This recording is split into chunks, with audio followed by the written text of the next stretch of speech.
अस्सलाम वालेकुम नाज़रीन, प्रोग्राम न्यूज़ मेकर्स के साथ मैं हूं आपकी मेज़बान ज़रिया आरिफ। सेनेट का इजलास हुआ नाज़रीन कल और ऐसे में FATF से मुतालिक एंटी मनी लॉन्ड्रिंग तरमीमी बिल और मतरूका वक्फ इमलाक बिल 2020 पेश किए गए, लेकिन अपोजिशन ने अक्सरियत के साथ इनको मुस्तरद कर दिया। वही बिल जो कि अक्सरियत के साथ पास होने चाहिए थे वो मुस्तरद हो गए।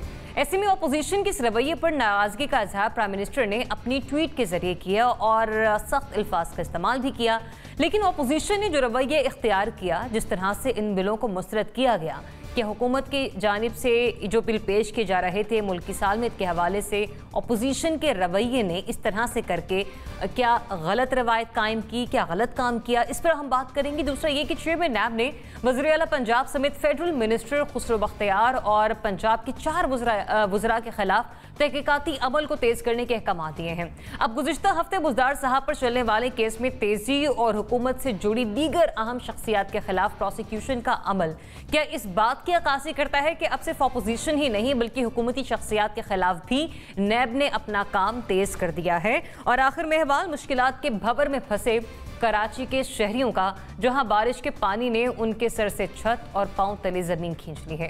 हंगामी कार्रवाइयां अपनी जगह, लेकिन क्या शहर कायद के मकीन मुस्तकिल तौर पर इन मसाइल से निकलकर सुकून की सांस ले सकेंगे, ये एक अहम सवाल है। इस पर बात करने के लिए प्रोग्राम में हमारे साथ मौजूद होंगे सीनियर सहाफ़ी तज्ज़ियाकार नासिब 124 NBC। बहुत शुक्रिया प्रोग्राम में अपना वक्त देने के लिए। सीनियर सहाफ़ी तज्ज़ियाकार रज़ा रूमी साहब भी प्रोग्राम में हमारे साथ शामिल गुफ्तगू होंगे। रज़ा साहब, thanks for joining us. Anchor person और तज्ज़ियाकार अमीर अब्बास साहब भी हमें ज्वाइन कर रहे हैं। एंकर पर्सन और तज्ज़ियाकार कामरान यूसुफ भी आज के प्रोग्राम में हमारे साथ शामिल गुफ्तगू होंगे और तज्ज़ियाकार और सहाफ़ी मुबशर बुखारी साहब भी हमें ज्वाइन कर रहे हैं। तो बात करते हैं सबसे पहले सेनेट के इजलास के हवाले से, जहाँ पर हुकूमत और अपोजिशन के जानिब से जिस किस्म के बयानात इस्तेमाल किए गए और लफ्जी गोलाबारी हमने होते हुए देखी, लेकिन बिल भी मंजूर ना हो सके। कल क्या कुछ होता रहा, किसने क्या क्या बयानात दिए हैं अब तक, जरा वो देखिए।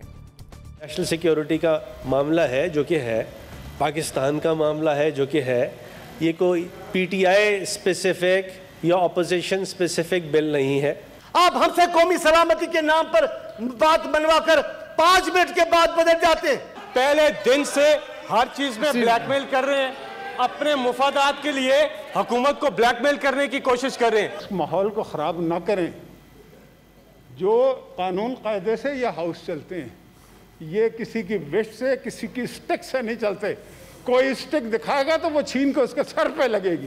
एक बंदा खड़ा होता है इनके फ्रंट रो में, जिम्मेदार इंसान खड़ा होता है मिनिस्टर, और फिर दूसरा कुछ और कहता है। नहीं चेयरमैन साहब, this motion will be defeated.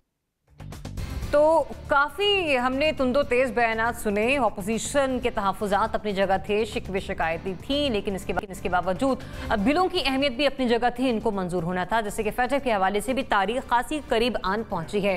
Nasib 124 साहब, अपोजिशन का जो रवैया रहा हुकूमत मुखालिफ, क्या ये रवैया अपना कर मुल्क के गलत कर रही है अपोजिशन? देखिए, मैं बहुत जिम्मेदारी के साथ कह रहा हूँ कि पार्लियामेंट को चलाना हुकूमत की जिम्मेदारी है, अपोजिशन की जिम्मेदारी नहीं है। अपोजिशन का काम अपोज करना, टू अपोज, टू क्रिटिसाइज, और हुकूमत का काम यह है कि अपोजिशन को मना के लाए, उनको कायल करे बात के ऊपर।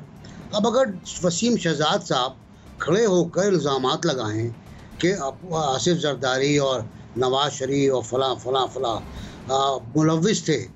मुलविस हैं मनी लॉन्ड्रिंग में, यही मनी लॉन्डर हैं जिनके खिलाफ ये बिल आ रहा है, और इल्ज़ामात पे इल्ज़ामात लगाते चले जाएं तो माहौल तो ख़राब होगा। अपोजिशन ज़ाहिर है कंचनी कर ले आई वहाँ पर पूरा का पूरा। अगर आप कार्रवाई देखें तो डॉक्टर वसीम शहजाद ने, जो शरफ साहब के वज़ीर दाखिला भी रह चुके हैं, उन्होंने ही माहौल ख़राब किया है। ये बिल कुछ नहीं है। देखें, हम FATF के सामने अपने आप को रहन रखने जा रहे हैं, मैं बिल्कुल क्लियर हूँ, लेकिन क्योंकि हमारा कौमी मुफाद है तो इसलिए हम बात होता है कि कर्जा हो जाता है, अपना घर रहन रख देते हैं हम, तो ये करना पड़ता है। बात तो कड़वी गोली निगलना होती है हमको, तो कड़वी गोली मुस्तकिल निकल रहे हैं हम। FATF जो कह रहा है हिंदुस्तान के इशारे पे कह रहा है ना, हिंदुस्तान ही डिक्टेट कर रहा है, उसके इशारे पे कह रहा है, वो हम कह रहे हैं, वो हम कर रहे हैं। हमारे बहुत से लोग अब जीरो में हैं, उनकी जायदादें भी जब्त कर ली गई हैं, उनके इमलाक तबाह जब्त कर ली गई है, उनके अकाउंट्स सीज कर दिए गए हैं। जो यूएन ने हमें लिस्ट दी उसकी लोगों की, Hafiz Saeed plus plus plus, वो सब बंद हैं, सब कैद में, अब नज़रबंद नहीं है, अब सब कैद में हैं। तो मुझे लगता यूँ है कि जाके पास तो हो जाएगा ज्वाइंट इजलास में पार्लियामेंट के, हाँ। लेकिन मुझे लगता ये है कि हुकूमत को ये ट्रेनिंग लेनी चाहिए कि पार्लियामेंट चलती किस तरह है।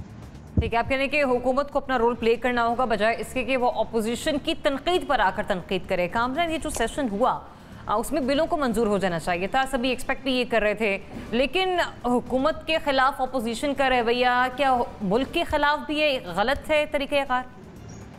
नहीं, मेरे ख्याल में जैसे नासिर बेग चुगताई साहब ने बात की, ईवान को चलाना, पार्लियामेंट को चलाना ये हुकूमत का काम है, और जैसे फ़रोग नसीम साहब कह रहे थे कि ये पीटीआई का कोई बिल नहीं है, ये कौमी सलामती के मामलात हैं, बिल्कुल कौमी सलामती के मामलात हैं। और इससे पहले भी जो कौमी सलामती के मामलात हैं उसमें आपको इत्तेफाक राय नज़र आता है। बेशक कि एक बहुत बड़ी पॉलिटिकल पोलराइजेशन इस वक्त पाकिस्तान में आपको नज़र आती है, तो अगर ये कौमी सलामती के मामलात इतने ही अहम थे तो कितनी हमें एफर्ट नज़र आती है हुकूमत की तरफ से। जिक्र उन्होंने खुद भी किया, जो सेनेट में लीडर ऑफ द हाउस हैं डॉक्टर शहजाद वसीम, सारा माहौल तो उन्होंने ख़राब किया। एक तरफ आप अपोजिशन का ताउन चाह रहे हैं, दूसरी तरफ उनको जब चोर और डाकू कहेंगे तो फिर वो किस मुंह से उनकी हिमायत मांग रहे हैं। दूसरा एक और जो वर्जन जो अपोजिशन की तरफ से आ रहा है कि इस फैटफ की आड़ में कुछ ऐसा काम होने जा रहा है अपोजिशन के बकौल जो पाकिस्तान का आइन है वो उसकी इजाज़त नहीं देता। मसलन वो ये कहते हैं कि इस मुजवज़ा जो कवानीन है इसके अंदर कुछ ऐसी शिकें रखी गई हैं जिसके तहत आप बग़ैर वारंट के लोगों को गिरफ़्तार कर सकते हैं, उनको जेल के बजाय किसी और जगह रख सकते हैं। और अपोजिशन का ये ख्याल है कि फैटफ ने इस किस्म की कोई बात नहीं की, वो तो कानून और आइन के मुताबिक अगर जो भी मनी लॉन्ड्रिंग करता है उसके तहत उसको डील करने की बात करते हैं। तो एक तो ये बहुत बड़ा इशू था।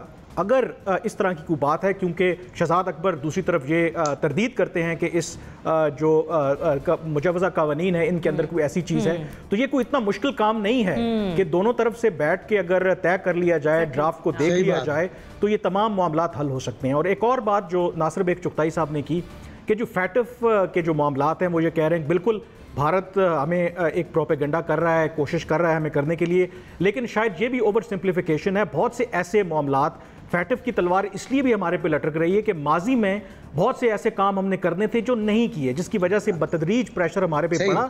और अब जो बहुत से इवन के कौमी सलामती के लोग जो मामलात देखते हैं, अगर बैकग्राउंड ब्रीफिंग उनसे कहें तो वो इस बात का एतराफ़ करते हैं। वो कहते हैं कि ये जो तमाम 27 नुकाती रोड मैप है फैटफ का, ये पाकिस्तान के हक में है।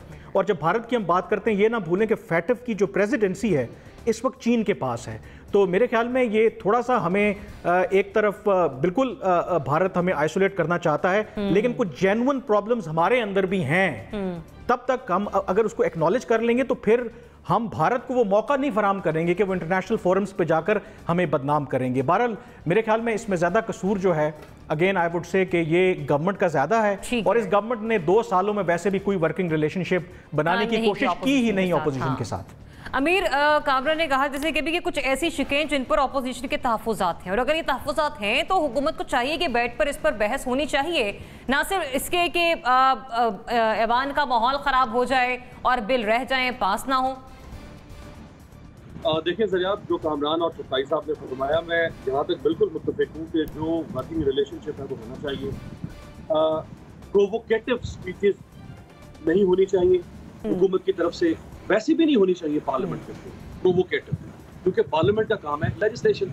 और हम 2 साल से देख रहे हैं कि इनकी प्रोवोकेशन की वजह से जो लेजिस्लेशन का काम है वो हो नहीं पा रहा। लेकिन अगर एक लम्हे के लिए हम फर्ज कर लेते, बल्कि फर्ज क्या करना, ये तो हुआ कि डॉक्टर शहजाद वसीम साहब ने अगर प्रोवोकेशन की या प्रोवोकेटिव स्पीच की, तो इसका मतलब ये है ये जो कानून बन रहा था, ये कानून का डॉक्टर शहजाद वसीम का कोई ज़ाती कानून, क्या ये इमरान खान का, कोई बच्चों का, या इमरान खान की बीवी का ज़ाती कानून, ये कोई तहरीक इंसाफ का ज़ाती कानून, के घर का कानून है?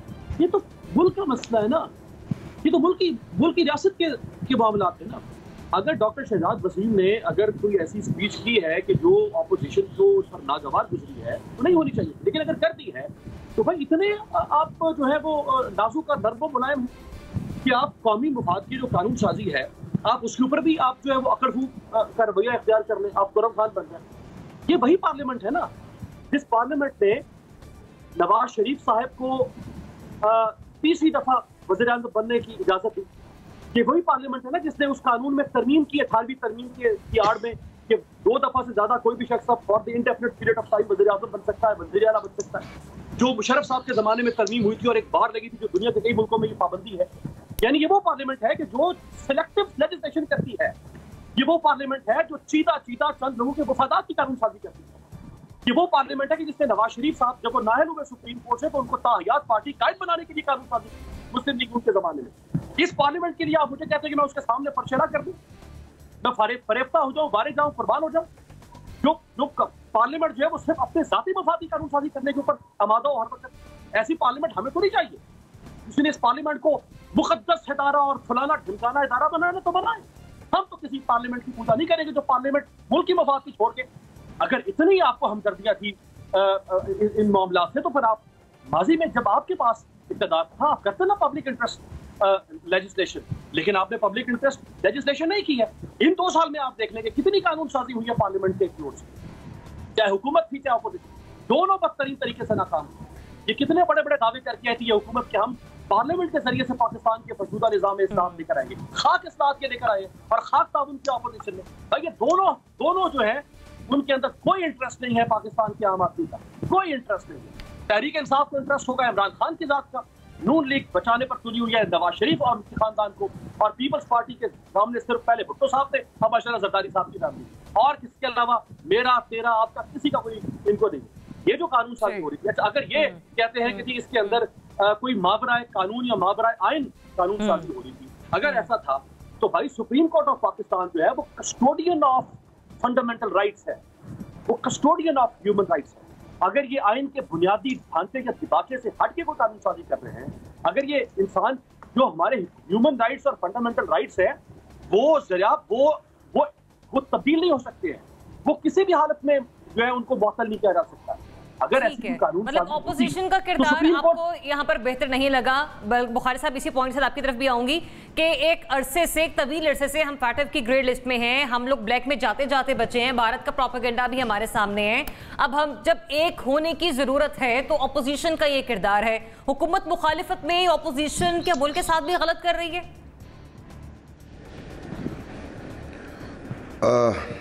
ज़रियाब, सबसे पहली बात तो बिल्कुल यही है कि जब इस तरह के सेंसिटिव मामलात होते हैं तो तमाम पॉलिटिकल पार्टीज़ को और जो पार्लियामेंट्री ग्रुप्स हैं उनको स्पेशली एक पेज पे होना पड़ता है। लेकिन जब उनको एक पेज पे लाना पड़ता है तो उसके लिए आपको बड़ी एफर्ट्स करनी पड़ती हैं। ये वही पार्लियामेंट है जिसको इमरान खान साहब रबर स्टैम्प कहते रहे हैं। ये वही पार्लियामेंट है जिसके काम में रुकावट डालने के लिए 3 माह के धरने कभी तारुल कादरी की सूरत में होते रहे और कभी इमरान खान साहब की तरफ से आते रहे। ये वही पार्लियामेंट है जिसने मुत्तफ़िका तौर पर 18वीं तरमीम जो है वो की, उसके समरात और उसके जो नुकसानात हैं वो एक अलहदा बहस है, उस पर अलहदा डिबेट हो सकती है। यानी कि पार्लियामेंट अपनी जगह पे मुवस्सर है, मुवस्सर थी, इसलिए इसके काम में रुकावट डाली गई। अगर आप देखें तो बड़ी शाहकार लेजिस्लेशन हुई 2008 से 2013 के दरमियान। उसके बाद कुछ लेजिस्लेशन हुई, लेकिन उन लेजिस्लेशंस के बाकी जो अमल था उसको डिसरप्ट किया गया। किस तरीके से किया गया, किन्होंने किया? वही लोग जो इस पार्लियामेंट को रबर स्टैम्प कहते रहे हैं, और आज भी उनका वही अकीदा है पार्लियामेंट के बारे में। मैं अकीदा ही लफ्ज़ यूज़ करूँगा कि ये रबर स्टैम्प है, इसलिए कंट्रोल कोई नहीं। अपने ही पार्लियामेंट्री ग्रुप पे कोई एक साहब उठते हैं, प्रीएम्बल सेशन का जो है वो इस तरीके से वो पेश करते हैं कि पूरी जो हमारे नेशनल इंटरेस्ट की बात है वो पसे पुष्ट रह जाती है और वहाँ पे ज़ाती जज्बात गालिब आ जाते हैं। ये तो होगी पार्लियामेंट के हवाले से बात। दूसरा जो मैं अर्ज़ करना चाह रहा हूँ, FATF जो नया इशू नहीं है, ये बहुत पुराना इशू है और पाकिस्तान को पता था कि FATF का एशियन पैसिफिक ग्रुप में इंडिया का कितना इन्फ्लुएंस है।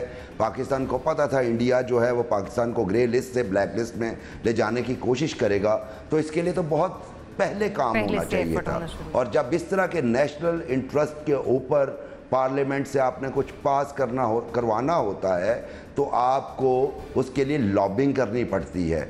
हम अपोजिशन को मुसलसल नाराज़ किए हुए हैं, उसमें कुछ जायज़ बातें हैं, कुछ नाजायज बातें हैं। चलिए नाजायज या जायज की बहस भी छोड़िए, लेकिन कहीं इनका कोई लेग वर्क नजर आता उससे पहले कि इतने सेंसिटिव बिल पेश करने जा रहे हैं, क्या कंडक्ट होना चाहिए था, तो ये हमें नजर नहीं आया।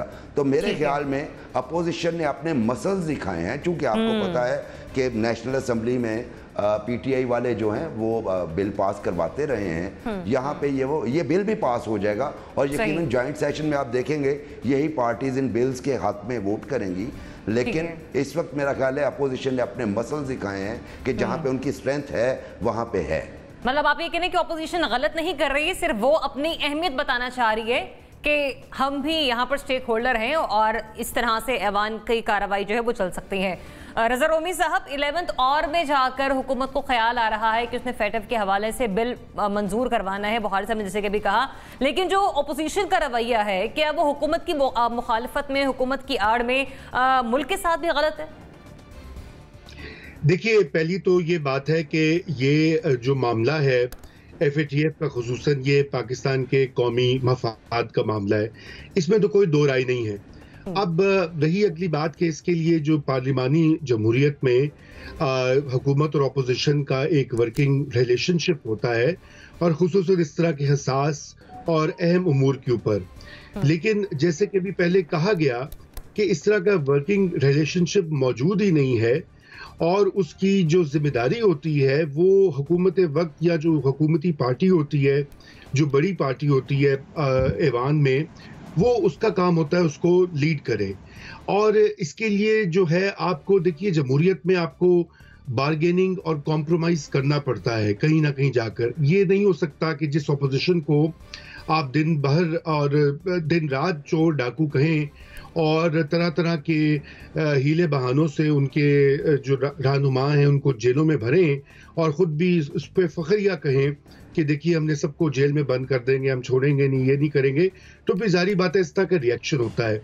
और दूसरा ये कि ये कॉन्डक्ट भी जो था थोड़ा बहुत जितना मैंने अभी देखा है और पढ़ा है, तो ये भी कोई तरीकाकार बिल्कुल सही नहीं था कि आप ऐवान में गुफ्तगू और जो डिबेट है उसका आगाज़ ही इस तरह से करें। अपोजिशन के चंद एतराज़ात जो हैं उनमें काफ़ी वज़न है, खुसूसन जो शहरियों के आइनी हकूक़ के हवाले से मामला है, और वो भी आपको बहुत ही एहतियात के साथ बढ़ना पड़ता है कि आप कौन से ऐसे हालात हैं या कौन सी ऐसी जो अवामिल हैं कि उसके तहत आप शहरियों की जो आज़ादियां हैं और उनके जो हकूक़ हैं वो किस हद तक सलब कर सकते हैं। ये दुनिया के और ममालिक में भी हुआ है, जब 9/11 के बाद मगरिब में भी शहरी आज़ादियों के ऊपर जो है कदगनें लगाई गई थी, मगर उसके बाद वो वहाँ की अदालतों ने और ख़ुद ही जो पार्लियामान थी उन्होंने उनको कम भी कर दिया, बल्कि ख़त्म भी कर दिया कई जगहों पर, अमेरिका में भी, यूके में भी। अब सवाल ये कि यहाँ पर ये तरीका जो है इसको एक जमहूरी अमल के थ्रू होना चाहिए और एक कंसेंसस के साथ होना चाहिए, लड़ाई झगड़े और दिशनाम तराजी के साथ नहीं होना चाहिए। ऑपोजिशन को बिल्कुल ताउन करना चाहिए, मेरे ख्याल से इस मामले के ऊपर वो उनको भी गुरेज करना चाहिए सियासत से, मगर ये हुकूमती पार्टी का फर्ज है कि वो किस तरह से इन बिल को प्रोसेस करवा रही हैं, किस तरह से वो डिबेट को लीड कर रही हैं और किस तरह उन्होंने ऐवान में आने से पहले जो है वो उसकी तैयारी और बातचीत जो है उसका सिलसिला कैसे किया है।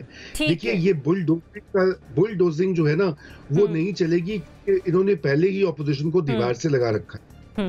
रज़ा रोमी साहब, पॉइंट आपको आगे, मैंने सेगमेंट कंक्लूड करना है, एनबीसी आप कुछ कमेंट ऐड करना चाह रहे हैं? Quickly please. पहले तो मैं बड़ा ज़बरदस्त जगह का इंतखाब किया है अमीर अब्बास ने, यहीं पर स्पेशल असिस्टेंट और प्राइम मिनिस्टर खड़े होकर खिताब फरमाते हैं। दूसरी बात ये कि सिर्फ वसीम शहजाद साहब से कहा गया था माफ़ी मांग लें, चेयरमैन भी कह रहा था, लेकिन उन्होंने माफ़ी नहीं मांगूंगा, मैं जानने में जाओ यार, मैं माफ़ी नहीं मांगता।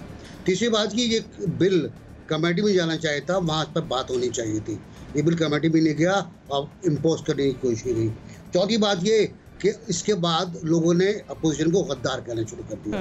अब ये वो मरहला है जो इस मुल्क को डिवाइड करेगा, गद्दार, बागी और पता नहीं क्या क्या। प्राइम मिनिस्टर ने भी कह दिया, प्राइम मिनिस्टर ने भी कह दिया, सब ने, शिबली साहब ने भी कह दिया, जिनके बाप को गद्दार कहा गया था वो उठा के ले गए थे, फिर उन्होंने खत नज़म लिखी गनीम के नाम से।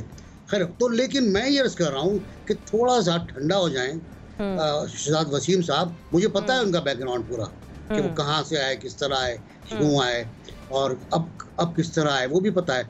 लेकिन थोड़ा सा ठंडा हो जाए, ज़्यादा गरम ना खाएं वरना मुंह जल जाएगा।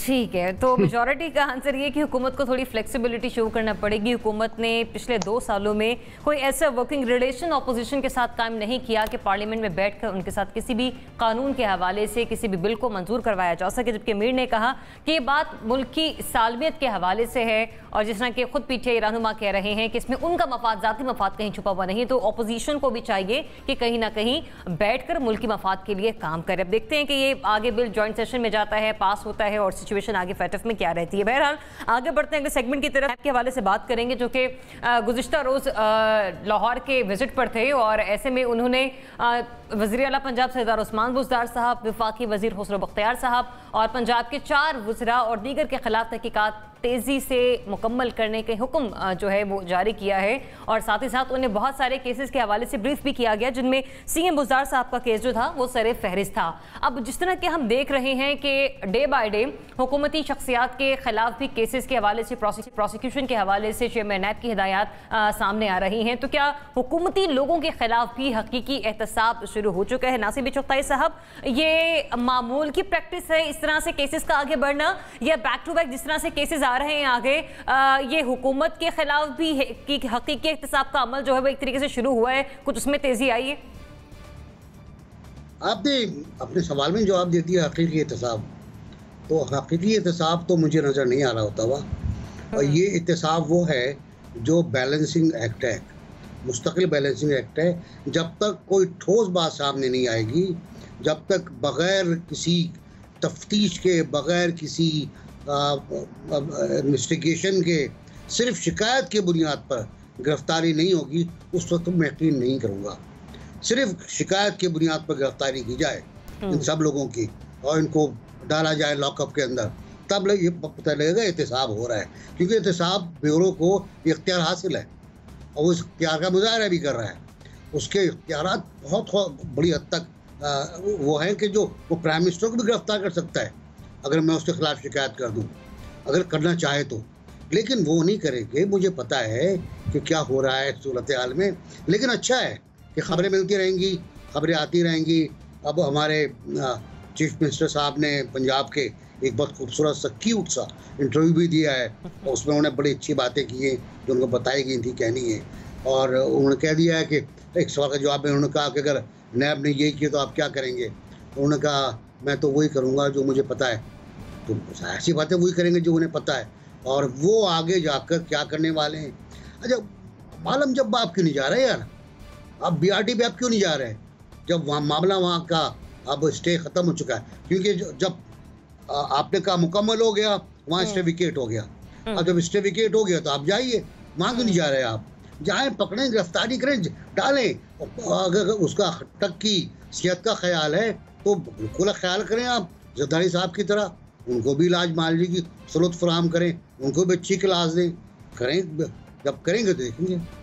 ठीक, अमीर हुस्न बख्तियार साहब, हाशिम जवाब बख्श साहब, अलीम खान, सप्तान खान और सरे फहरिस्त बुज़दार साहब, वाकई एक्चुअली एहतसाब होता हुआ दिखाई दे रहा है हमें कि हाँ नैब जो है वो हुकूमती शख्सियात के खिलाफ बड़ी स्ट्रांगली जो है वो अपनी पोजीशन संभाल चुकी है। देखिए ज़रियाब, अगर नैब हुकूमती शख्सियात के खिलाफ एक्शन ना ले तो हम कहते हैं कि नैब को एकतरफा एहतसाब कर रहा है, हुकूमत के लोगों पर हाथ नहीं डाल रहा। अगर वो हुकूमत के लोगों पर हाथ डाले, केस चलाए, इंक्वायरी में, इन्वेस्टिगेशन में किसी भी मरले में जाए, तो हम कहते हैं तो बैलेंसिंग एक्ट है, तो बैलेंस कर रहा है। और हम किस बात पर खुश होते हैं? हम खुद ही वो में तय कर लेना। अगर ना पकड़े तो हम कहते हैं बहुत जालिम है, एकतरफा एहतसाब कर रहे हैं, सिर्फ शरीफ खानदान और जरदारी खानदान। अगर पकड़ ले, केस चला दे। अच्छा, अब ऐसा नहीं है कि सारी ऑपोजिशन पकड़ी गई, कितनी ऑपोजिशन पकड़ी गई, नाम गिनना शुरू कर दे। 5-7 लोग हैं सिर्फ जो बड़े पकड़े गए। इसी तरह से ऑपोजिशन में भी लोग पकड़े गए, हुकूमत में भी लोग पकड़े गए, इस तरह से 3-4 हुकूमत के लोग भी पकड़े गए। अब ये कोई जबरदस्ती है कि अगर आपने 4 उनके पकड़े हैं तो 8 इनके पकड़ो, 8 इनके पकड़े हैं तो 16 उनके पकड़ो। ये तो पहाड़ा, मतलब ये क्या चल रहा है? ऐसा तो नहीं हो सकता। हाँ, हम सब ये इस बात पर जोर देते हैं कि एहतसाब जो है वो होता हुआ नजर आना चाहिए, इसमें कोई शक नहीं। एहतसाब के ऑप्टिक्स भी होते हैं, हम सब ये जोर देते हैं कि एहतसाब जो है वो उसमें जो इंसाफ की कुर्सी है जिसके ऊपर चेयरमैन नैब भी बैठे हैं, जिसमें अदालतों के जज भी बैठे हैं, उनको इंसाफ जो है वो उसको दिखाना चाहिए अवाम को कि भाई हाँ हम इंसाफ कर रहे हैं, हम अपने मनसब के साथ जज को जस्टिफाई कर रहे हैं। लेकिन ये नहीं हो सकता कि जबरदस्ती। अच्छा, अब हुकूमत में देखिए दो तरह के लोग हैं, हम कंफ्यूज कर देते हैं जब हम ये कहते हैं कि जी हुकूमत के लोगों का एहतसाब नहीं होता। हम इतनी बड़ी इंटेलेक्चुअल डिसऑनेस्टी दिखाते हैं अपने देखने वालों को। देखिए हुकूमत में दो तरह के लोग हैं, एक वो लोग हैं जो माजी में इक़्तिदार का हिस्सा रहे, और कुछ वो लोग हैं जो पहली बार इक़्तिदार में। दो अफराद पर कंप्राइज। अब जो पहले इक़्तिदार में रहे उनके ऊपर तो केसेस हो सकते हैं माजी में जो आज खोले गए, लेकिन जो पहली बार इक़्तिदार में आए, अली जैदी हैं, मुराद सईद हैं, अली मोहम्मद खान हैं, इवन के उस्मान बुज़दार, बहुत सारे लोग जो पहली बार इक़्तिदार में आए, इनसे सवाल होगा इनके इस दौर की करप्शन का। अगर इन्होंने की है तो मोस्ट निकालनी चाहिए, पकड़ना चाहिए इनको। लेकिन जो पहले इक़्तिदार में रहे ही नहीं, उनको कैसे पकड़ के अंदर ढकते भाई? अब क्या हम सब खुश होंगे कि नया हर बंदे को पकड़े, इमरान खान की काबीना के 45 लोगों को सड़क पे लटाए जिना एवेन्यू के ऊपर और भिगो के मारे इनको, फिर हमें तस्कीन मिलेगी, दिल को ठंडक पहुंचेगी, ये हिसाब बराबर हो रहा है। ये हिसाब बराबर तो इस तरह नहीं होता ना। हाँ, किसी के पास ऑपोजिशन का काम होता है। पब्लिक अकाउंट्स कमेटी किसके पास है? ऑपोजिशन के पास है, पंजाब के अंदर भी और मरकज के अंदर भी। ऑपोजिशन कमेटी किस मर्ज की दवा निकाले ना हुकूमत के केसेस, स्कैंडल्स लाए ना सामने। हम मीडिया किसके लिए बैठे हैं? हमें तो स्कैंडल बताएं, आपके प्रोग्राम में लाएं, बताएं हुकूमत के ये स्कैंडल है इमरान खान का, ये स्कैंडल है इस हुकूमत का, ये स्कैंडल है फलां वजीर का, ये उस्मान बुज़दार के खिलाफ केस हुआ है, नैब ने किया है, हम सब बोले, आपके प्रोग्राम में बात हुई, हमने सबने अप्रिशिएट किया। तो यही होता है ना, आप जबरदस्ती डंडे कैसे मारना शुरू कर देना। ठीक है, कामरान अमीर ने कहा कि उनका हो रहा है तो बदले में उनका भी होना चाहिए। नैब की कार्रवाई इस तरह से नहीं चलती, काम हो रहा है और नैब कर रहा है। लेकिन ये वाकई हकीकी तौर पर ही एहतसाब हो रहा है हुकूमत की शख्सियत के खिलाफ। देखिए, इसको देखने के दो तरीके हैं। एक तो जैसे नासिर बेग चुगताई साहब ने भी और अमीर अब्बास ने भी उसका जिक्र किया, और दूसरा इसको देखने का अंदाज़ा देखें, पाकिस्तान के अंदर बहुत सी चीज़ें जो हैं वो एक तो आपको स्क्रीन के सामने चल रही हैं और बहुत सी चीज़ें पसे पर्दा भी चल रही हैं। ये सवाल बड़ा आपका टेम्पटिंग है, क्योंकि मेरे पास कुछ ऐसी इन्फॉर्मेशन है कि वो ना चाहते हुए भी मुझे बड़े मोहतात तरीके से आपको बताना पड़ेगा। इशू मैं आपको बताऊं ये है कि ये रिफ्लेक्ट कर रहा है कि जो बैकग्राउंड में चीज़ें जो हैं वो ठीक नहीं चल रही। बहुत ऐसे रिसेंटली कुछ ऐसे इंसिडेंट हुए हैं, वो शाह महमूद कुरैशी का स्टेटमेंट हो सऊदी अरब के हवाले से, वो शहजाद अकबर का कुछ रोज़ पहले एक बयान और फिर रातों रात उन्होंने माफ़ी मांगी, वो पंजाब के चीफ मिनिस्टर के ख़िलाफ़ ये तमाम जो केसेस हों, ये सिर्फ सिम्टम्स हैं, और सिम्टम्स के पीछे एक बहुत बड़ा इस वक्त जो मामलात हैं वो शायद ठीक नहीं है। मगर मैं मोहतात तरीके से आपको बताऊं कि इस गवर्नमेंट को जो सबसे बड़ा एडवांटेज था कि तमाम जो इदारे हैं वो सेम पेज पे हैं, तो ये मैं आपको वसूख से कह सकता हूं कि वो सेम पेज, शायद सेम पेज तो हो लेकिन वो एक किताब नहीं है। और मुझे यूँ लगता है कि जिस तरह एक फ़िक्रा पाकिस्तान में हमेशा बड़ा मशहूर है कि हम दोराहे पे खड़े हैं, तो एक दफ़ा फिर मैं आपको ये बता दूं कि जो मेरे पास इंफॉर्मेशन है, हम एक दोराहे पे खड़े हैं, और शायद लगता है कि तारीख़ अपने आप को एक दफ़ा फिर दोहराने जा रही है। तो आइंदा जो आने वाले हफ्ते हैं या जो दिन हैं वो बड़े इम्पॉर्टेंट हैं। तो मैं आपके प्रोग्राम के तवज्जुह से बस इतना ही कह सकता हूँ। तो ये जो नैब की तरफ से भी जो चीज़ें सामने आई हैं, तो ये एक मेरे ख्याल में सिर्फ एक सिम्टम है, एक इशारा है टू अ लार्जर इशू, जिसको मेरे ख्याल में हमें देखने की ज़रूरत है। ठीक है, मतलब हम इसे ये नहीं कह सकते हैं कि हकीकी एहतसाब है, लेकिन एक वो डांट पिलाने के जुमरे में या इसको लार्जर कॉन्टेक्स्ट में मेरे ख्याल में मैंने इन बिटवीन लाइंस आपको मेरे ख्याल में जो समझने वाले हैं वो समझ गए। हाँ, मैं भी सिर्फ नाज़रीन की रहनुमाई के लिए ये क्लियर करना चाह रही थी। रज़ा रोमी साहब, देखिए, बात यह है कि मुझे कामरान की बात मैंने गौर से सुनी और उनके इशारे जो हैं वो भी पढ़े हैं, मगर बात यह है कि आपने लफ्ज इस्तेमाल किया ज़रियाब हकीकी एहतसाब, ये भी एक हॉलो जिसे कहते हैं खोखला नारा बन के रह गया है। क्योंकि मुझे तो अपनी ज़िंदगी में यही लफ्ज़ मैंने बार बार अखबारों में पढ़ा है, सुना है 20-30 साल से, ये हकीकी एहतसाब, जबकि हकीकत ये है कि जो एहतसाब का कानून है, जो उसका प्रोसेस है, वो एक ढंगोसला है। और उसकी तस्दीक मैंने नहीं की, सुप्रीम कोर्ट के एक बेंच के फैसले ने जो हाल ही में आया था, मुल्क की आला तरीन अदालत ने भी उसको बड़ी ही वाज़ेह तरीके से डॉक्यूमेंट कर दिया है।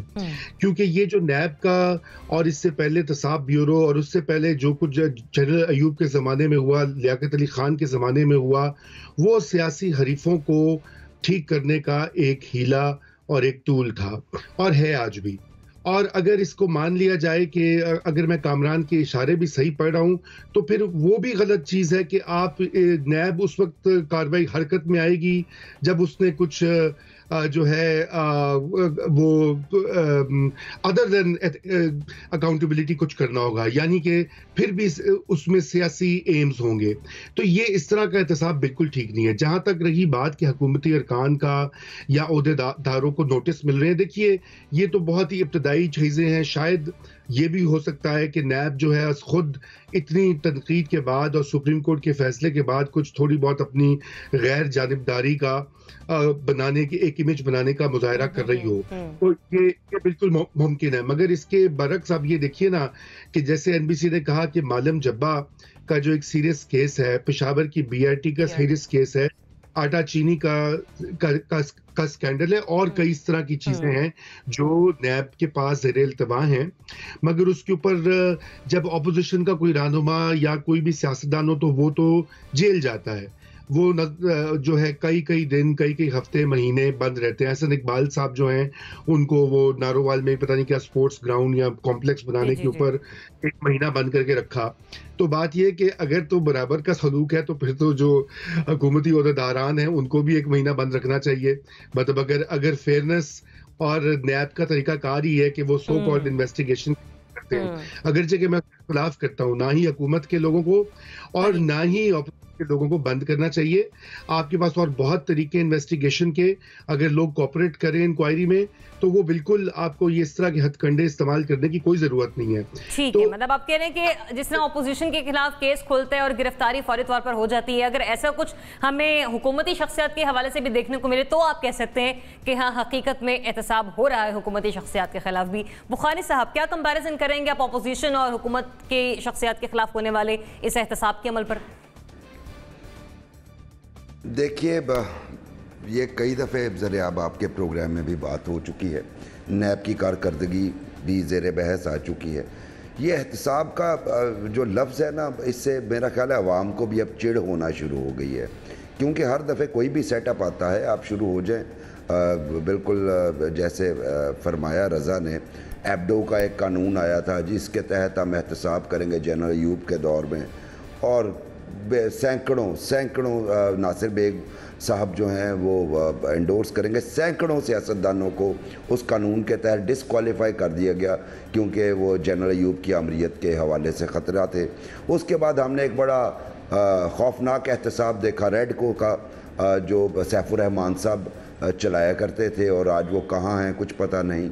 फिर हमने और हकीकी तौर पे मतलब है on a very serious note, जब जनरल मुशर्रफ आए, चूँकि हमारे यहाँ डिक्टेटरशिप की तरफ माइल होना तो कतन पॉसिबल नहीं है, लेकिन चूँकि वो एहतसाब का एक नारा जिसके झांसे में इमरान खान साहब खुद भी आए थे उन्होंने दिया, और एक सर्विंग लेफ्टिनेंट जनरल जो थे वो नैब के पहला जो नैब का सेटअप बना उसके चेयरमैन बने, और इमीडिएटली उन्होंने बहुत सारे लोगों को, जिसमें मियां मंजूर भट्टू, अनवर सैफुल्ला, फैसल सालेह और एक लंबी लिस्ट है, ऐसे लोगों को पकड़ लिया और उनको महीनों यहाँ पे लाहौर में सर्वर रोड थाने में पहले रखा गया। उसके बाद उन्हें कैंप जेल लाहौर में भेज दिया गया और कुछ अर्से बाद वो प्ली बार्गेन करके बाहर आ गए। मज़े की बात यह कि उन पे चार्जेस जो थे वो कोई इतने ज़्यादा करप्शन के नहीं थे और जितनी रकूम दरकार थी वो उन्होंने पे की, और नतीजा क्या निकला, 2002 के इलेक्शन के बाद हमने वो सारा ग्रुप जो है फैसल सालेह हयात का और उनके साथियों का वो पैट्रियट्स में जाते हुए देखा जब उन्होंने मीर ज़फ़रुल्लाह जमाली को। सो साबित हुआ कि वो जो बड़ा एक ट्रांसपेरेंट किस्म का बज़ाहर कर रहे थे वो उसके पीछे सारे पॉलिटिकल मोटिव्स थे। आज भी कुछ इसी तरह ही महसूस होता है।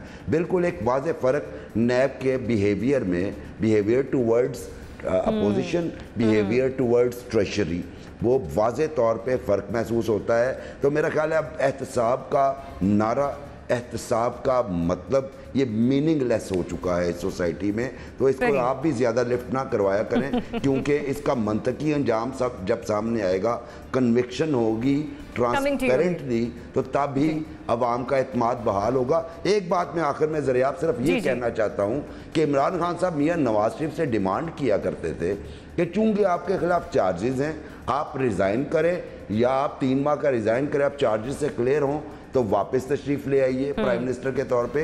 इमरान खान साहब को अपने वो अल्फाज याद रखने चाहिए। ये जो चीफ मिनिस्टर के खिलाफ इनके या दूसरे मिनिस्टर्स के खिलाफ जो चार्जेस हैं उनसे इस्तीफे लें, उन्हें बिठाएं, जब वो क्लियर हो जाएं तो उन्हें वापस उनकी हुकूमत में शामिल करें। ठीक है अमीर, आपका कमेंट फिर मुझे ब्रेक पर जाना है। जी दरिया, देखिए हम अगर ये कहना छोड़ दें ना कि फलां का हो रहा है और फलां का क्यों नहीं हो रहा, तो ये वाकई एहतसाब शुरू हो जाएगा। ये जब हम कहते हैं ना कि फलां का हो रहा है फलां का क्यों नहीं हो रहा, दरअसल हमारी इंटेंट ये होती है कि भाई हो क्यों रहा है।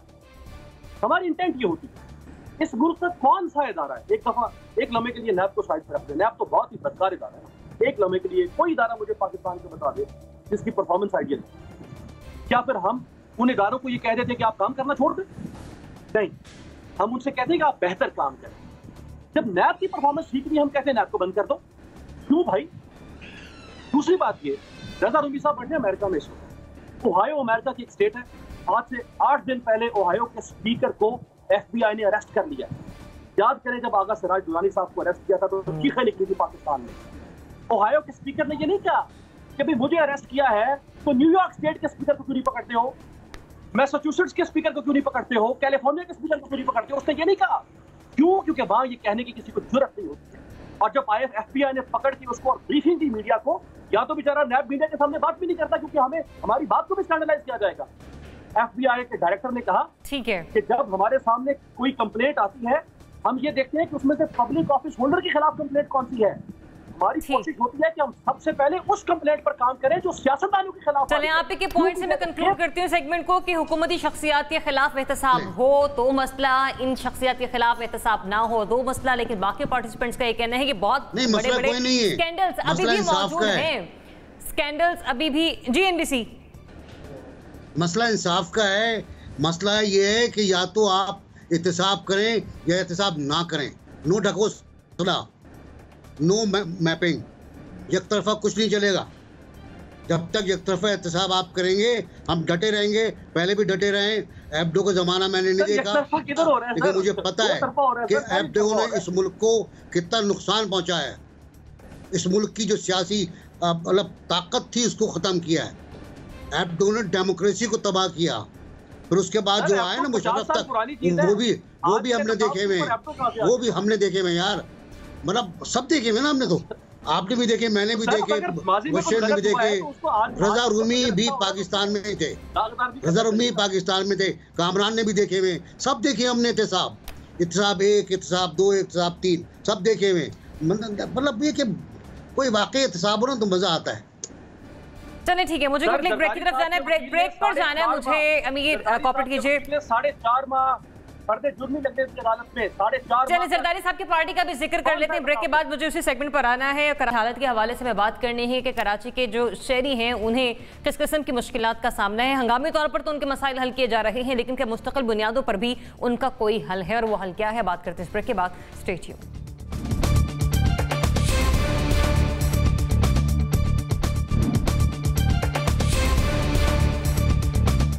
Welcome back. नाज़रीन, मॉनसून के छठे स्पेल के दौरान रिकॉर्ड तोड़ बारिशों से कराची में सैलाबी सूरत हाल पैदा हुई और बारिश का पानी घरों में दाखिल होने और जमा हो जाने से शहरियों को मुश्किलात का सामना करना पड़ रहा है। बहुत सारे ऐसे मकामात हैं, बहुत सारे ऐसे इलाके हैं जहां पर लोगों के घरों में इस कदर पानी है कि उन्हें अपने रिश्तेदारों के घर जाकर उनकी छतों पर खैमे लगाने पड़ रहे हैं और वहां पर शहरी रहने पर मजबूर हैं। मॉनसून के छठे स्पेल ने तो कराची के शहरियों को डबो के रख दिया है, लेकिन हम ऐसे में देख रहे हैं कि फौज की तरफ से भी भरपूर ताउन किया जा रहा है। सूबाई हुकूमत भी बाहर निकली है, हंगामी तौर पर शहरों के मसाइल हल करने की कोशिश की जा रही है, लेकिन एक सिस्टम के तहत जो निज़ाम चलना है वो है बल्दियाती इदारे। तो क्या बल्दियाती निज़ाम के बगैर कराची के मसाइल का हल मुमकिन है? ये एक अहम सवाल है। नासिर चुगताई साहब, 28 अगस्त को मेयर कराची अपने इख्तियारात से सबकदोश हो रहे हैं और बल्दियाती इदारे जो हैं वो एक तरीके से हम देखेंगे कि परफॉर्म नहीं करेंगे, चीज़ें रुक जाएंगी, अमल अपनी जगह मुकम्मल हो जाएगा। मज़ीद अगर कराची के मसाइल के हल की तरफ हम जाते हैं तो आप बल्दियाती इलेक्शन, बल्दियाती निज़ाम के साथ ही देखते हैं इनके मसाइल का हल मुमकिन? लोग कहते हैं कि इस दौर का सबसे बड़ा नाज़िम मुस्तफ़ा कमाल रहा, जिससे मुझे इख्तलाफ है। मुस्तफ़ा कमाल के दौर में मैंने एक फीचर लिखा था, एक डायरी लिखी थी, उसका एक शेर मुझे याद है, थोड़ा सा याद तो लिखा था, पानी का अफरीत उछल कर शहरक तक आ पहुंचा था, पानी का अफरीत उछल कर शहरक तक आ पहुंचा था, बच्चे जिस पर बैठे थे उस पेड़ की शाखें डूब गईं। और यह वाक़या था, ये वाक़या था कि बस्तियों में बच्चों ने दरख्तों में पनाह ली थी और वो टूट के गिर गए थे। कराची की सूरत हाल नहीं ज़्यादा शदीद है, ये कराची में होता रहा है, लेकिन बहुत शदीद हुआ है आपके से। और ये is a fit case for NAB, fit case for NAB कि ये क्यों हुआ। नैब इस केस को उठाए, बात करें इसके ऊपर, और इस पर मुकदमा चला है मुराद अली शाह पर और पाकिस्तान पीपल्स पार्टी पर। इस हुकूमत ने पिछली साल की जो बारिश थी उससे कोई सबक हासिल नहीं किया, उससे पिछले साल की बारिश से कोई सबक हासिल नहीं किया। मैंने एक प्रोग्राम में कहा था कि मैंने एक खबर लगाई थी 1 साल पहले कि कीरथर के पहाड़ों से पानी का रेला सुपर हाईवे की तरफ बढ़ रहा है, केई के ग्रिड स्टेशन को तबाह कर सकता है और सादी टाउन में दाखिल हो सकता है। वो खबर दोबारा चली है आज कल, मतलब ये कोई तब्दीली नहीं आई, कोई हमने नहीं सीखा, हमने अपनी गलतियों से, हमने अपने हिसाब से नहीं सीखा। अच्छा, दूसरी बात, जब बल्दियाती इंतखाबात की, बल्दियात की बात कर रही हैं, तो बल्दियात पहले भी थी ना, बहुत ताकतवर थी, बहुत जबरदस्त, मुस्तफ़ा कमाल की थी, सिवाय नेमतुल्लाह खान के इस शहर में किसी ने खुलूस से काम नहीं किया। सब ने अपने अपने मुफादात थे, किसी को कुछ करना था, किसी को कुछ करना था, उन्होंने काम किया। मेरा अपना ख्याल ये है कि यहाँ पहले प्लानिंग करना पड़ेगी आपको। आज यास्मीन लारी से बात हुई, बहुत बड़े आर्किटेक्ट हैं आरिफ साहब, उनसे बात हुई, वो कह रहे हैं आप लोग क्या बातें कर रहे हैं, बचपनों की बात कर रहे हैं आप लोग। आपको नालों की सफाई भी, नालों को प्रिजर्व तो करें पहले आप, नालों के दोनों तरफ सड़कें तो बना दें आप पहले, क्योंकि अभी गुजर नाला साफ हुआ था, वहाँ फिर कचरा पड़ा हुआ है, फिर वहाँ पर दोबारा लोगों ने कचरा डाल दिया, उसी मोहल्ले में रहने वालों ने। ये सड़कें जो जेरे आब आई, मतलब आपको मजबूत बल्दियाती निजाम भी कोई हल नजर नहीं आ रहा एनबीसी? एक उसका हल का हिस्सा है, लेकिन प्लानिंग करनी है हुकूमत को, ठीक है, प्लानिंग हुकूमत को करनी है और इख्तियारात देने बल्दियात को। मेरी अपनी राय ये है कि जरिया, अब एक मिनट, मेरी अपनी राय ये है कि पूरे शहर का एक मेयर हो, बराह रास्त मुंतखब हो, उसके 4 डिप्टी मेयर हो, हर सूबाई हल्के से 4 अराकीन कौंसल हो, एक ओपन कौंसल हो मेट्रोपॉलिटन कॉरपोरेशन की जिसको पूरे इख्तियारात हो और जो असेंबली की तरह काम करे, जिसके पास फंडिंग हो, जिसके पास पैसा हो, जिसके पास वर्ल्ड बैंक से मुआहदे करने का इख्तियार हो। अब वो मेयर कौन होगा तलाश करना पड़ेगा आपको। रज़ा रोमी साहब, एनबीसी ने सही पॉइंट यहाँ पर उठाया कि सारा रोना ही इख्तियारात की जंग का है। मेयर कराची वसीम अख्तर साहब ने अपनी मुद्दत मुकम्मल करते करते जब भी बात की, इख्तियारात के हवाले से बात की, बल्दियाती निज़ाम तो था पहले भी, लेकिन मजबूत बल्दियाती निज़ाम हम उसकी बात कर रहे हैं, वो होगा तो मसाइल हल होंगे। जी देखिए, इसमें तो अब कोई शक नहीं रहना चाहिए कि कराची क्या, लाहौर और दीगर बड़े शहर जो हैं पाकिस्तान में, फैसलाबाद हो गया, वहाँ पर एक मजबूत और इफ़ेक्टिव लोकल गवर्नमेंट के बगैर काम नहीं होगा। और सिर्फ आपको कानून पास करने से, एक मेयर इलेक्ट करने से मामला हल नहीं होगा। वसाइल की मुंतकिली जो है वो भी एक बहुत बड़ा अहम है, क्योंकि देखिए हमारे यहाँ जो वसाइल हैं, जो रेवेन्यूज़ हैं, वो सेंट्रलाइज्ड जमा होते हैं, इनकम टैक्स है या बड़ी बड़ी मदों में, और वो फेडरल जो है गवर्नमेंट उसको कलेक्ट करती है, फिर वो सूबों को मुंतकिल करती है, और सूबों का फिर ये काम होता है कि उन्होंने आगे से मुंतकिल करना होता है शहरी हुकूमतों को, और बल्दियाती हुकूमत जो डिस्ट्रिक्ट काउंसिल हैं वो होता नहीं है, क्योंकि सूबों का मसला ये है कि उसमें जो भी पार्टी रूल करती है वो तमाम वसाइल को अपने पास कंट्रोल में रखना चाहती है, क्योंकि आपको पता है कि ये डेवलपमेंट स्कीम्स और वसाइल और नौकरियां जो हैं इन्हीं से इनको वोट मिलते हैं और वोटर बेस जो है वो एक्सपैंड होती है। तो ये निज़ाम इसको बदलना पड़ेगा। कराची में जो कुछ हो रहा है वो इंतहाई शर्मनाक भी है, अफसोसनाक भी है, और मेरे ख्याल से इसके ऊपर सबसे बड़ा जो मसला है इस वक्त, वो जो हम पहले सेगमेंट में भी बात कर रहे थे, इत्तेफाक राय पैदा करने के लिए हमारे पास वो नहीं है इस वक्त जो हालात हैं कि उसमें ये इल्ज़ाम तराशी और दुश्मनाम के अलावा इन बड़ी पार्टियों को मिलकर बैठकर इसका हल निकालना होगा। पीपल्स पार्टी और पीटीआई को मिलकर काम करना होगा, क्योंकि और कोई तरीका नहीं है, क्योंकि वसाइल का ही सबसे बड़ा इशू है कि वहीं से आते हैं। और सिंध की गवर्नमेंट भी कंप्लेन करती है कि उनको फेडरल गवर्नमेंट से उस तरह से वसाइल यहाँ ताख़ीर होती है, यहाँ अपकमिंग हो रही है, और वो इसलिए हम आगे पैसे नहीं कर रहे। और यही बात है कि सिंध की जो प्रोविंशियल गवर्नमेंट है उसने जो बल्दियाती बहुत सारे इदारे हैं उनके इख्तियारात अपने पास रखे हुए हैं। बिल्डिंग कंट्रोल का क्या काम है, वो तो टोटली एक शहरी फंक्शन है। तो इसलिए ये जो सूरत हाल है ये तब तक ठीक नहीं होगी जब तक एक हकीकी मानों में शहरी हुकूमत, और जो भी एनबीसी कह रहे हैं मैं बिल्कुल इत्तेफाक करता हूँ, एक बराह रास्त फेर होना चाहिए, जैसे कि बड़े शहरों में दुनिया भर में होता है। अगर न्यूयॉर्क में, कलकत्ता में, दिल्ली में, दिल्ली में तो खैर नहीं, बॉम्बे में, अगर वहां पे हर जगह पे मेयर्स हैं, मतलब आप भी कह रहे हैं कि फेडरल और प्रोविंशियल गवर्नमेंट की जॉइंट स्ट्रेटजी के साथ आगे चलकर काम होना चाहिए, ताकि अगर बल्दियाती इंतखाबात होते भी हैं तो इख्तियारात नुमाइंदों के पास हों। बुखारी साहब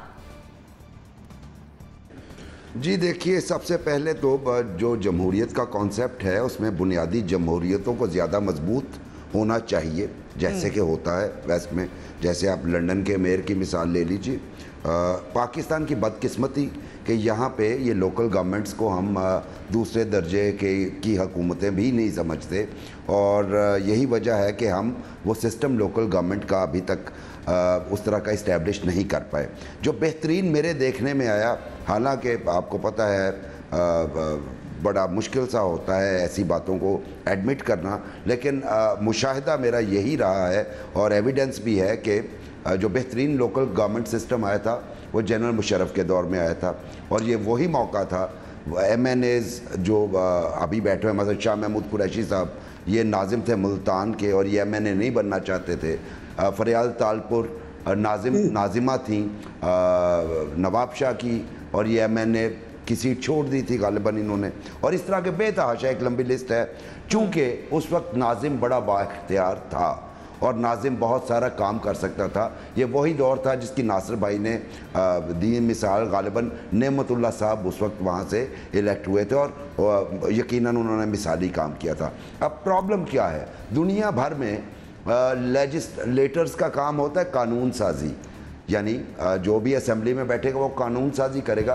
पाकिस्तान में लेजिस्लेटर का काम होता है डेवलपमेंट वर्क करना, कानून साजी इसलिए हमारी पार्लियामेंट में कम होती है कि फौरी तौर पे उन्हें ख्याल आता है कि सड़कें बनवानी अपने इलाके में, जो कि उनका काम नहीं है, हॉस्पिटल्स बनवाने हैं, जो कि उनका काम नहीं है। ये सारे काम लोकल गवर्नमेंट के हैं। अभी जो पंजाब में इन्होंने लोकल गवर्नमेंट लॉ इंट्रोड्यूस करवाया है, बड़ा अच्छा लॉ है, उसका स्ट्रक्चर बहुत अच्छा है, लेकिन अगेन मैं कहूँगा कि इंडिपेंडेंस और फ्रीडम जो है, फाइनेंशियल फ्रीडम, इस लोकल गवर्नमेंट सिस्टम में कम नजर आती है। आप पॉइंट आ गया आपको बुखारी से, मैं एनबीसी के पॉइंट के हवाले से अपडेट कर रही थी। जी जी अमीर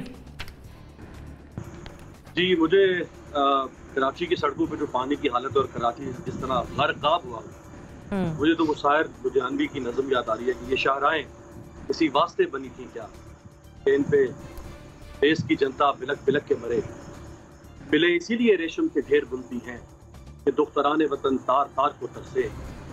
ये जो इस मुल्क का पोटेंशियल है, माशाअल्लाह जो पोटेंशियल है इस मुल्क का, इस मुल्क के हुक्मरान तबके ने और इस मुल्क के अशराफिया ने इस मुल्क के पोटेंशियल को तबाह बर्बाद कर दिया।